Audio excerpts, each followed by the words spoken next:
Здравствуйте! В этом видео я постаралась собрать самое ценное из почти трехлетнего опыта кручения трубочек. Пожалуйста, смотрите внимательно, чтобы ничего не пропустить. До многого, что рассказано в этом видео, я дошла сама. В интернете множество информации о кручении трубочек, о видах трубочек или бумажной лозе, как это сейчас красиво называют. И очень много неправды, рассчитанной исключительно на накрутку просмотров и лайков. У меня цель другая, а именно передать вам свой опыт, чтобы недостатков в качественном плетельном материале вы никогда не испытывали. И действительно с легкостью могли накрутить себе не меньше 200 трубочек в час. Причем качественных, из которых плести приятно. Начнем. Для плетения я вам рекомендую использовать 3 материала. Хотя я перепробовала все, что написано в интернете, начиная от чековой ленты и заканчивая простой офисной бумагой. Лучше всего для плетения все-таки подходят или обычные газеты, или пищая бумага. Не офисная, не для принтеров, а именно пищая бумага. Она очень тоненькая и похожа на газетную. И бумага от каталогов, которые распространяются в магазинах типа Магнита, Пятерочки и так далее. Но не глянцевая, обращаю ваше внимание. Простые бумажные каталоги. Итак, как нарезать полоски из газет сначала? Для удобства рекомендую вам на том, на чем вы будете резать, на подложке, сразу же нарисовать 2 полоски на расстоянии 9 сантиметров друг от друга. Используйте для вырезания ДВП, старую ДСП, лист плотного картона, металлическую линейку, все, что у вас есть под рукой плотного и хорошо прижимающего. Складываем несколько газет вместе, чтобы получалось примерно 24-30 листов у вас. И резать начинаете от сгиба, не от края листов. Очень сильно нажимаете на нож, лезвие держите практически параллельно поверхности. Тогда бумага не задирается и очень хорошо отрезается. Вот эти 2 кусочка с верхнего и нижнего частей газеты можно использовать для кручения белых трубочек, потому что у них есть белая полоса сверху. Остальную газету также можно нарезать на кусочки. Из нее белых трубочек не получится, получатся пестренькие. Разрезать по сгибу лучше обычным ножом с длинным лезвием, прямым, без зубчиков. Так тоже получается более ровный срез. И все, заготовки для белых трубочек у нас готовы. И еще раз повторю, при резке газет плотно прижимаете лезвие канцелярского ножа. Почаще обламывайте их, чтобы они оставались острыми. И тогда получатся хорошие ровные полосочки без задиров. Остальную газетку тоже нарезаем на кусочки. Их можно использовать для тренировки. Все пойдет в дело. Кратко основные принципы резки газеты. Острый нож, хорошие поверхности, плотно прижимаем нож, плотно прижимаем бумагу и режем от сгиба. Разрезать по сгибу лучше обычным простым ножом с длинным лезвием. А теперь как резать каталоги. У каталогов нужно первым делом отрезать сгиб. Он может быть на скрепках, может быть проклеенный, неважно. Кладем на поверхность, отрезаем тоненькую полосочку со сгиба вместе с проклейкой или скрепками, что там есть. Каталоги нужно резать вдоль, а не поперек, как газету. Потому что у бумаги тоже есть направление волокон, и если отрезать поперек этих волокон, трубочка крутиться не будет. Потом удобно сложить каталог пополам и по этому сгибу разрезать. Не крутите трубочки из глянцевых каталогов, которые блестят. Такие трубочки очень плохо красятся, с них слазит вот этот мелованный слой верхний. И невозможно просто из них ничего сплести.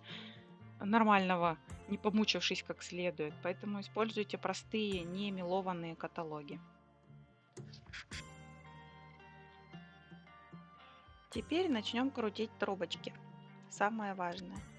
Чтобы получить белые, кладите белой полосой наверх и метками совмещения цветовыми справа от себя. Если вы положите вот так, трубочки у вас будут цветные. Так делать не надо. Кладем именно белыми полосками вверх и цветовыми метками совмещения справа. Тогда вся трубочка будет белого цвета. Все цветное останется внутри. Крутить нужно на спицу стальную. Лучше стальную. Не надо брать тефлоновые спицы, всякие там алюминиевые и прочие деревянные, они гнутся. Стальная спица идеальный вариант, замечательно выдергивается, не сгибается. Чулочная спица миллиметр или миллиметр 2, миллиметр 3. Такой толщины бывают. Потом бумажки. Для ускорения процесса я сразу раскладываю таким веером, чтобы намазать клеем сразу несколько полосок. Я мажу 15-20 полосок в зависимости от того, насколько быстро вы крутите. Поначалу не мажьте слишком много, клей будет засыхать. А потом можете мазать хоть 30. Клей я использую строительный, ПВА, причем марки Экстра. Именно не универсальный, не строительный, как на банках пишут ПВА, потому что они очень сильно разбавленные, а именно класса Экстра. Либо покупайте хороший канцелярский клей типа Эрих Краузе, ну хотя они сейчас тоже что-то испортились. Вот строительный клей лучше всего. Намазывать клеем нужно на примерно 1,5 сантиметра. И обязательно промазывайте кончик. Спицу располагайте под очень острым углом. Вот под такими углами ничего у вас не получится нормального. Именно очень острый угол. Чем острее, тем лучше. Потом немножечко накатываем уголочек на спицу на весу пальчиками, чтобы бумага привыкла. Затем очень плотно прижимая к поверхности ладошкой прокатываем спицу и заканчиваем второй ладонью. То есть когда первая ладошка закончилась, в дело вступает вторая. Еще раз. Накатываем на спицу, покатили. Вторая рука придерживает, обратите внимание, она все время как бы скользит влево, не давая бумаге слишком быстро накручиваться. Трубочка должна быть плотная, спица должна из нее вылезать с небольшим трудом. Если спица вываливается легко, значит вы где-то отпустили бумагу, нажим у вас ослаб и трубочка раскрутилась. Бумага, она плоская, она хочет сохранить свою плоскую форму. Поэтому нужно очень туго прижимать ее. Если вы еще не крутили трубочки, поначалу может не получаться, это нормально. У меня у самой начало получаться где-то, наверное, на первой 1000. Потому что я пробовала разные способы и на весу, и на длинную спицу, как в интернете написано. В общем, всякие разные, левой рукой, правой рукой. Вот этот самый быстрый оказался. И трубочки получаются очень хорошие для плетения, с тоненьким острым кончиком, одинаковые по всей своей длине. То есть толщина трубочки, она одинакова по всей длине, не сужается от начала к концу. И еще раз повторим, стыкуются они очень хорошо и плотно. Практически вся скрутка уходит в другую трубочку. Получается плотное, хорошее соединение. Соединяйте обязательно на клей, не ленитесь. Опять же, в интернете много где написано, что клеить не надо. По своему опыту скажу, надо. И теперь маленькие моменты. Спицу оставляйте такую, чтобы она была длинненький кончик. Если кончик будет коротенький, мы ее не сможем вытащить. Если вы отпустите в процессе кручения, видите, бумага сразу раскручивается и пытается принять свою плоскую форму. Вторая ошибка. Это когда вы не скользите рукой по бумаге, влево не придерживаете ее, трубочка получается очень рыхлая на конце. Вот надо придерживать всегда, не давая ей закручиваться слишком быстро. И докатывайте второй рукой. Вот видите, за такое короткое время уже вот сколько трубочек. Трубочки получаются длиной примерно 30 сантиметров, ровные по всей своей длине. И примерно в 1 сантиметре должно помещаться 5, в 2 сантиметрах 5 трубочек.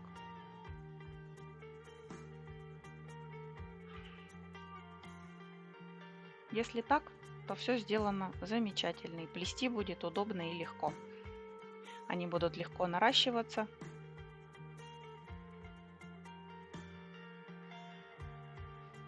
Складывать трубочки опять же лучше все острыми кончиками наверх, потому что они не заминаются.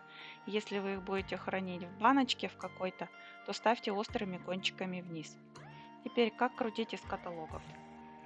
У каталогов обе стороны цветные, и можно немножко варьировать цвет получающихся трубочек.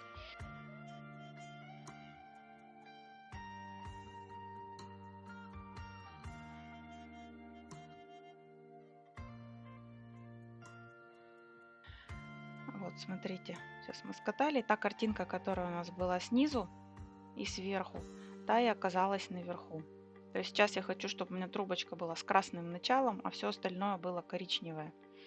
Сейчас я кладу вот так. Вот, видите, вот этот будет сверху кусочек. И сейчас мы скрутим. Не забывайте сразу промазывать клеем кончики. Вот у него красное начало и пестренький конец.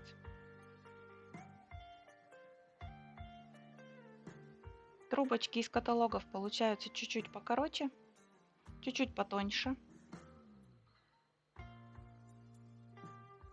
Но для плетения это не особо существенно.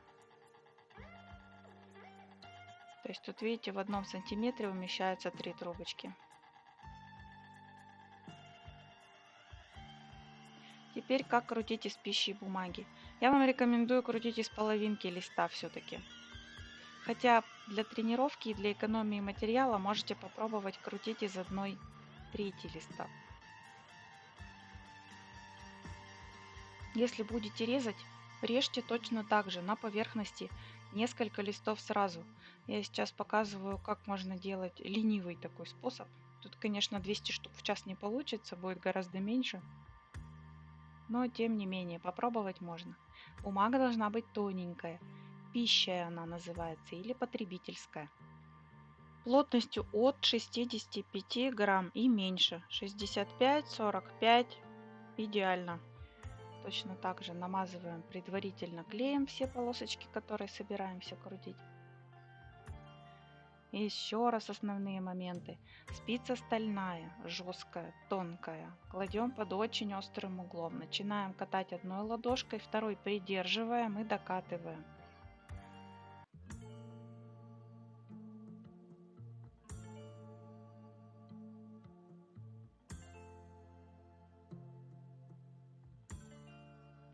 Вот трубочки получаются тоненькие, достаточно гибкие.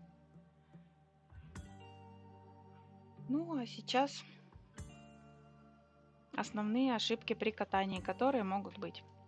Если вы положите спицу под неправильным углом, близким к 45 градусам, трубочка получится с очень длинным хвостиком, утолщающаяся к концу, жесткая и короткая. Видите, насколько она короче тех трубочек. И очень толстая, почти 5 миллиметров получается в конце, и очень-очень длинный хвост. Вот сравните с трубочками, которые скручены правильно. Такую трубочку очень неудобно наращивать, стык получается очень хлипкий. Она в этом месте переламывается и гнется. Теперь, если вы не будете придерживать левый край рукой, вот, трубочка получится конусообразная, с очень рыхлой верхушкой. Ее придется докручивать в руках. Кстати, если докручиваете в руках, как бы подкладываете ладошку под трубочку. Не сверху кладите левую руку, а снизу. Трубочка тоже получается очень толстая, с плохо скрученной верхушкой, и тоже будет очень плохо наращиваться, то есть соединяться между собой. Если вы белый край будете класть вниз, трубочка получится пестрая, с рисунком.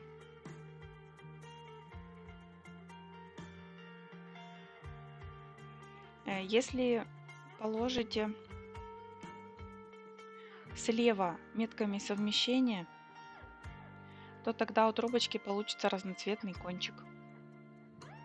И совсем забыла, катайте на шершавой поверхности, которую не жалко испачкать клеем. На гладкой руки будут проскальзывать.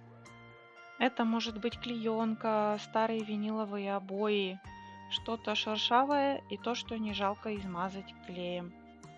Вот видите, цветной кончик получился. И таким образом теряется преимущество вот этого белого края. Не получится у нас белые трубочки. Теперь про нанесение клея. Клей наносите длинненькой полосочкой, примерно 1,5 сантиметра. И обязательно промазывайте самый кончик, чтобы он не отклеивался и не топорщился при покраске. У меня очень много трубочек, я когда ленилась или клей подсыхал, потом при окраске он начинает разматываться и все сильнее, и может вообще размотаться полностью. Поэтому обращайте внимание, кончик должен быть промазан очень хорошо.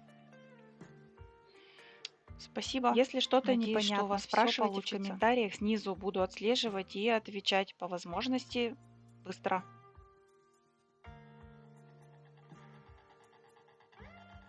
И до новых встреч!